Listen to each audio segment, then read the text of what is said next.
Nandito din po si kaibigan po natin Alinyo. Ngayon po, alam ko nga masakit po ito para po sa magulang. Marami pong nagtatanong lang po, no, na gusto po natin na ipaabot sa kanila. Kasama po natin yung kaibigan natin na sila po yung magpaabot sa inyo. Tungkol po sa nagtatanong, sabi marami pong mga katanungan dito sa ating messenger guys, na taga-Aklan din na kung pwede po ba daw na alayan na lang po daw ng manok na maputi at saka yung baboy. Sabi po nila sa atin kung pwede po ba para daw lumabas po daw yung katawan, no, ng binatilyo kung saan po siya disgrasyang naanod, nalumos, nalunod. Kaya nandito tayo. Gusto kong linawin po, no? Hindi po siya yung katawan po niya hindi po itinago ng elemento, hindi. Naanod na po yan. Yun po ang totoo. Pero gusto kong maipaabot sa inyo ng linaw. Ito po si kaibigan. Kaibigan, pasensya na. Nandito po ako ngayon po kasi marami pong nakapanood sa video natin tungkol po sa naanod na binatilyo doon sa Aklan. Oo, sobra na po daw nilang awa sa mga magulang hanggang ngayon. Patuloy ang kanilang sakali na, nagbaka sakali sila na matagpuan pa ng mga rescuer. Kaya kung ano man po ang inyong nakikita ngayon, ipaabot natin sa kanila para po ay matanggap po nila ang katotohanan at kung makita pa ba ang katawan, kung pwede bang bigyan ng alay para daw ilabas po ng naghawak sa kanya ngayon.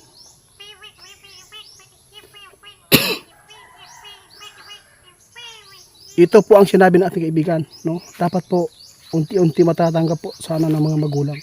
Masakit man po ito talaga. Pero ito po yung katotohanan. No? Kahit ilang baboy pa yan na ilagay po nyo doon, alay, hindi pa rin. No? Wala na. At saka hindi po siya kinuha ng mga elemento. No? Naanod siya guys. Ang problema lang, masakit po talaga pag ito ang nalaman po ng mga magulang na hindi na po siya makukuha pa na buo. No? Kung tatagal pa yan na hindi pa siya makita hanggang ngayon, wala na yan. Agnas na. Kaibigan,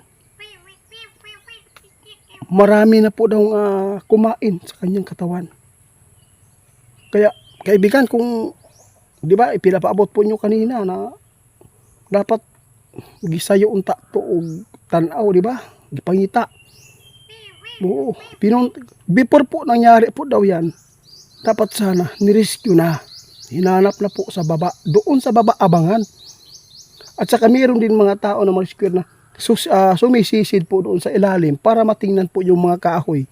Baka po yung may damit pa yung binatilyo. Baka, no? Na mahanap pa ninyo doon po sa ilalim. Baka sumabit po yung damit doon sa mga kahoy. Dalawa lang po ang binigay po ng ating kaibigan. Sana hinanap po doon. At saka hinanap din po sa baba kung saan po, kung mayroon po mga kahoy po doon na lumulutang na sobrang kapal na, tanggalin po yan. Linisin, isa-isahin, tingnan. Nandyan lang po yan. Pero ito po yung masakit po sa magulang, hindi po nila makita ang kanilang anak na buo yung bangkay. Mahirapan kayo. Kasi po ilang week na po, no? So, mahigit 1 linggo na yata yung paghahanap. Wala na. Agdas na po yun. Kung mayroon kayong ma-recover na buto, pero mahirap na po yan. Makita ninyo. Kaibigan, sa nagtatanong po daw na yung pag-aalay, hindi po yan pwede alayan, no? Wala. Wala yun. Hindi na po talaga makikita pa. At saka sabi natin kaibigan, hindi po siya, yung bangkay niya, hindi po itinago ng elemento. Oo. Mahirap na po mahanap, lalo na sa tagal na ng ilang araw na po nakalipas yung katawan po yan, no? Kinakain na po yan, mga isda, baka po nasa gilid, halo, kaluoy, no? Kaya ito po ang ipaabot ng ating kaibigan, no? Pasensya lang kayo kung malapit lang po sana yan, tutulong ako. Tapos alam ko nga makikita sana yan, no? Kung meron lang po nakapagbigay po ng guide doon sa area. Hindi po yung katawan ng isang tao, hindi po yan mag-i-sti po doon, no? Dalawa lang po talaga ang dapat po ninyong hinahanapan po doon. Isisid po ninyo kung nandyan po siya sa ilalim na sangit ng iyang sanina, no? Kaya hindi nakalutang. Kung mangyari man po yan, kadalasan po guys, no, maaanod po sa malayo.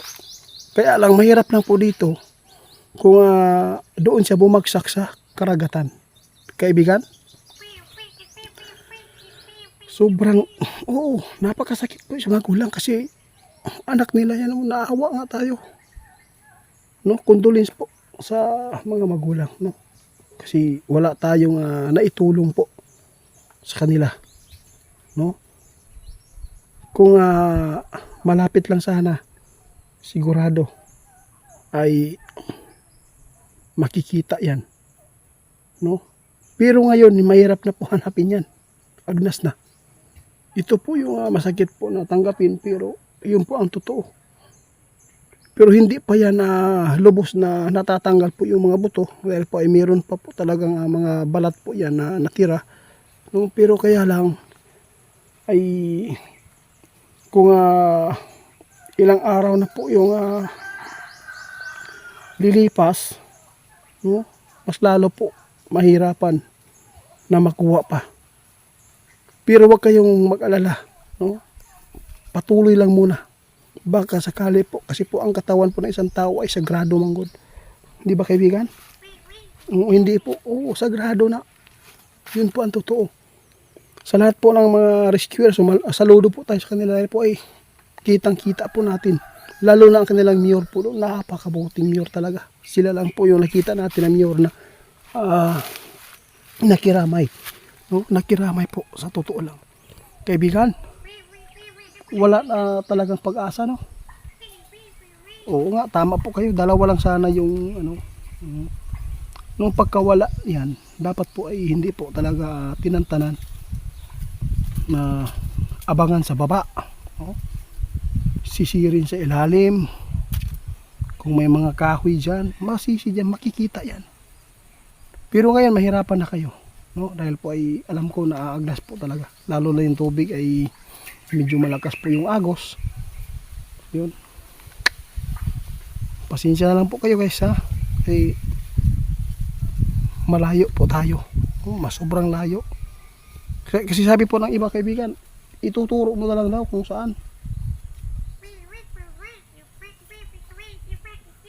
Ito po yung sabi ng ating kaibigan, no?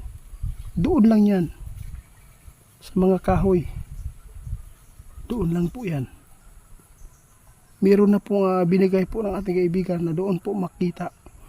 Pero kung siya ay naagnas na, mahirapan na po daw talaga mag-rescue ang mga tao doon. Mahirap na. Pero wag kayong mawala ng pag-asa. Ito yung sabi ng kaibigan. Sabi po niya, sagrado. May chance pang makita yan. Kung subukan po na kayo ng mga kahoy diya, ng mga gapnod, no? Gapnod. Diya yun na. Nagluta-luta. Diya karon. Sana po ay mahanap ninyo. Kawawa yung magulang.